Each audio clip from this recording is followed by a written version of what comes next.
ये बात कुछ उस समय की है जब अम्ब्रेला कॉरपोरेशन की शुरुआत हुई थी। अम्ब्रेला कॉरपोरेशन बहुत तेज़ी से आगे बढ़ रहा था, पर अब और अम्ब्रेला कॉरपोरेशन के अंदर लालच का बीज बो दिया गया था एक साइंटिस्ट ने, और अब अम्ब्रेला कॉरपोरेशन एक बहुत बड़े खतरे को अंजाम देने जा रही थी, जिसका सामना वो खुद भी कभी नहीं कर सकती थी। हेलो फ्रेंड्स, तो सोचो अगर तुम अपने घर से बहुत अच्छे से तैयार होकर बाहर निकलते हो और पेड़ पौधों को देखकर तुम्हारा मन खुशी से बोलता है कि आज बहुत अच्छा दिन है। तुम अपने जॉब के लिए निकलते हो और ये सोचते हो कि आज तो हम सर के ऊपर से सेंचुरी मार लेंगे और यहाँ से 9-2-11 होकर बॉस को अंगूठा दिखा देंगे।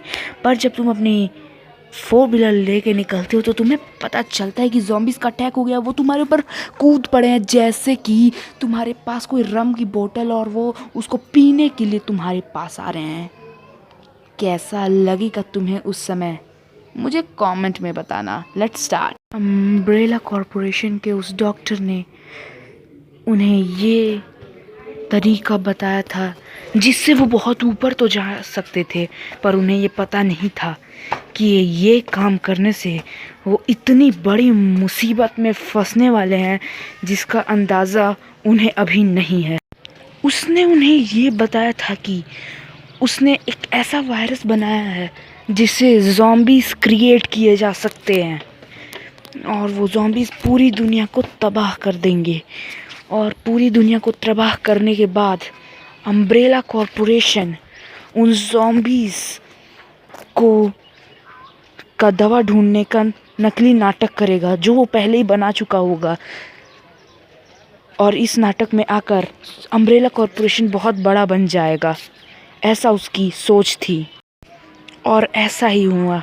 उन्होंने एक ऐसा वायरस बनाया जिससे ज़ॉम्बीज़ बन सकते हैं और ज़ॉम्बीज़ बनाकर वो पूरी दुनिया पे राज भी कर सकते हैं। पर उनका इरादा बहुत ज़्यादा फेमस होने का हो गया था और ये गलत भी था। वो वायरसेस के बड़े बड़े ड्रम वहीं थे और होंगे भी, पर अचानक एक बहुत बड़े विस्फोट से सारा का सारे ड्रम्स फूट गए और बड़े विस्फोट के बाद पूरा का पूरा वायरस हवा में घुल जाता है और चारों तरफ बढ़ने लगता है। उस हवा को देखकर ये बताया नहीं जा सकता था कि उसके अंदर कोई वायरस घूम रहा है। धीरे धीरे ह्यूमन उस वायरस को हील करने लगे, ब्रीथ करने लगे और उनकी तबीयत ख़राब होने लगी। उस वायरस को ब्रीथ करने के बाद नॉस्ट्रिल से वो उनके लंग्स में चला जाता था और उसके बाद उनके शरीर को ज़ॉम्बी बनने में टाइम नहीं लगता था।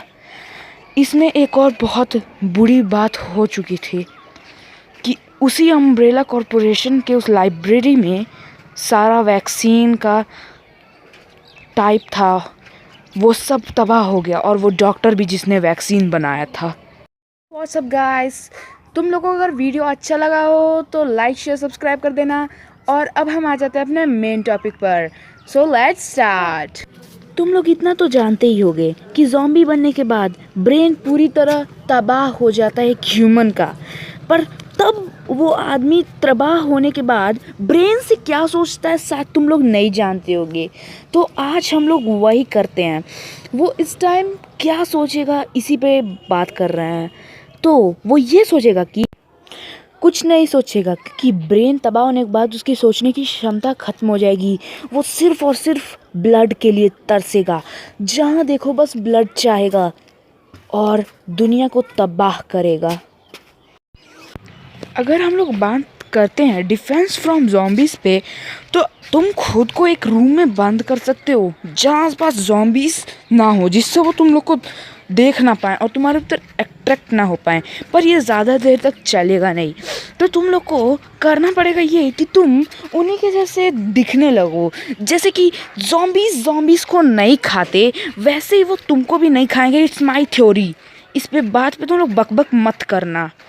और अगर हम लोग गन्स के मैटर पे आ जाते हैं तो हम लोग को ऐसे वैसे गन्स तो चाहिए नहीं, ऐसे वैसे वेपन्स तो चाहिए नहीं भाई। ज़ॉम्बी हैं, ज़ॉम्बी कच्चा चबा जाते हैं सबको। हम लोग को चाहिए होंगी high frequency guns, laser cannon, mechanical guns, machine guns, laser starts, short guns, ऐसे ऐसे इफेक्टिव गन्स जो ज़ॉम्बीज़ के ऊपर असर करें। और अगर अब हम लोग बात कर लें ज़ॉम्बीज़ के एंड पर, तो ऐसा भी हो सकता है कि आगे चलकर कोई साइंटिस्ट इसका वैक्सीन बना दे जिससे हम लोग बच पाएँ।